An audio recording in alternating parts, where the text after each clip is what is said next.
Chapter 7. The Pink Fluffy Girl. After I talked to my grandpa, I went to my room. I closed my door real secret. Then I took my wonderful pen out of my pocket and did a big sigh. Because I had confusion in me, that's why. I wish I never heard that Wallace story, I said, because finders keepers losers weeper isn't the rule apparently. And so now maybe I might be a crook. I looked at my wonderful pen.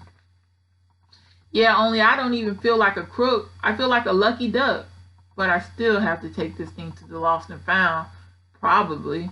And then it will go to waste just like the Teddy backpack. All of a sudden, I heard Mother and Daddy come home from work. I quick hided my pen under my mattress because those two would not be understanding my situation. They came in my room and kissed me hello. I told them what happened to my mittens. Then I begged and begged them to take me to the store. But Mother said, there's no more left. And Dad said, there's no more left too. And so there was no more left apparently. That's how come I got depressed all over again. I couldn't even sleep good that night. I kept on wondering about who was the mitten crook. And what did he look like? Because I've seen crooks on TV before. And they are biggish and meanish and tattoos on themselves. Just then, I sat up in bed because a good idea popped in my head. That's why, hey, a tattoo is easy to spot, I bet, I said. And so maybe I can find that crook on the playground tomorrow. After that, I went right straight to sleep because I would need my strength for crook looking. The next day at recess, I didn't play horses with Lucille and that Grace.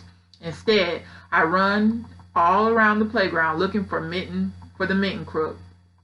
Only too bad for me, because most of the children had their jackets on, and so I couldn't even see any crooks with tattoos. Pretty soon the bell rang. That is when my eyes got tears in them, because I would never see my mittens again. Not ever, ever, never. I started walking to room 9. My nose was sniffling and drippity. I wiped it on my attractive jacket sleeve. Then all of a sudden, a pink, fluffy girl skipped past me. She had on a pink, fluffy dress with pink, fluffy socks and shoes, and a pink, fluffy jacket made of pink, fluffy fur. And guess what else? She had black, furry mittens in her pink, fluffy pockets. My eyes got big and wide. Hey, my mittens, my mittens, my mittens! I screamed real loud. Then I put my head down and I zoomed at her like a speeding bull. Mrs. saw me running. She grabbed me by my attractive winter jacket. I jumped up and down and pointing. That pink fluffy girl stole my mittens. She is the crook.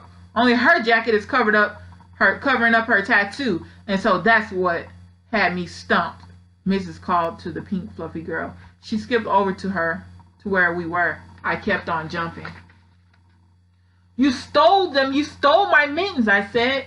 No, I didn't, she said back. I didn't steal anything. I found these mittens. They were right in the grass, and so I thought nobody wanted them. I said, I did. I yelled, I wanted them. My Grandpa Miller brought them for me for no good reason.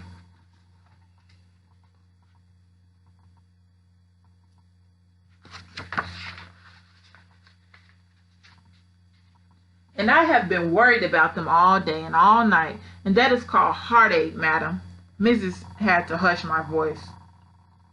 She took my mittens away from the pink fluffy girl and gave them back to me. Then she bended down and she talked to the pink fluffy girl real serious. Even if you thought no one wanted these mittens, it was wrong of you to take them, she told her. The pink fluffy girl pointed at me, but she didn't even take good care of them, she said. I stamped my foot. Yes, I did. I did too take care of them. I left them with my attractive winter jacket because I didn't even know there was crooks at this place.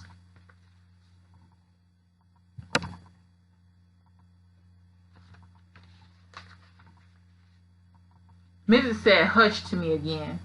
You should have taken them to the lost and found, she told the pink fluffy girl. Yeah, because then I would have found them when I looked there, I said. And so, what do you think that box is there for, my help? The pink fluffy girl started to cry. But I really love them, she said. Mrs. smoothed her hair. I'm afraid that's not the issue, she said. Yeah, we're afraid that's not the issue, I said. Because finders keepers is not the rule, apparently. And so, from now on, if you find my stuff, you have to take it to the lost and found. Plus, also, you can put it in my grandpa's mailbox. Mrs. looked at me real long time. She said I am getting on her nerves. After that, she held the pink fluffy girl's hand, and they went to talk to her teacher. I quickly put my mittens on, then I buried my face in the black furry fur, and I danced around real joyful. Chapter 8. I am not a crook. The next day, I went to principal's office. The grouchy typing lady looked over the counter at me. I rocked back and forth on my feet. Yeah, only I'm not even bad again, I said. I just need to go to the lost and found, and that's all. The grouchy typing lady opened up the closet. She pulled out the big box. Just then the phone rang, and she hurried up to answer it. I quick bended down and digged my hands in the lost and found. Then my heart got very thrilled because I saw that wonderful Teddy backpack again, that's why. I snuggled my face in his tummy. I still love this softy guy, I whispered. I put him on my back and skipped all around. The grouchy typing lady hanged up the phone. Did you lose that too? She asked me. Is that why you're here? I kept on standing there.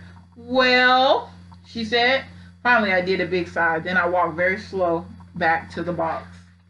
And I took off the Teddy backpack. No, I said, not why. After that, I reached in my pocket and I pulled out my wonderful pen.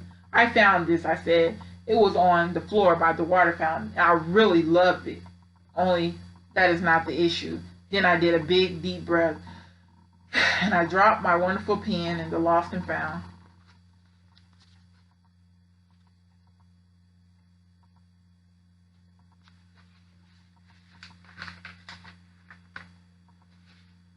I am not a crook, I said kind of quiet.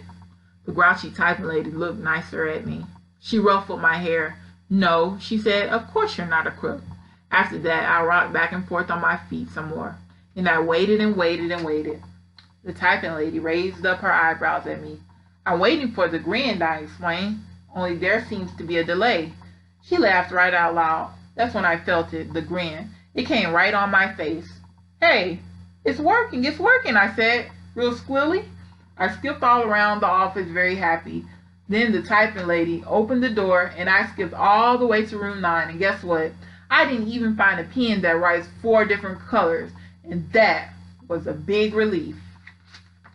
The end. Junie B. Jones is not a crook. Mrs. Nollie, KSP.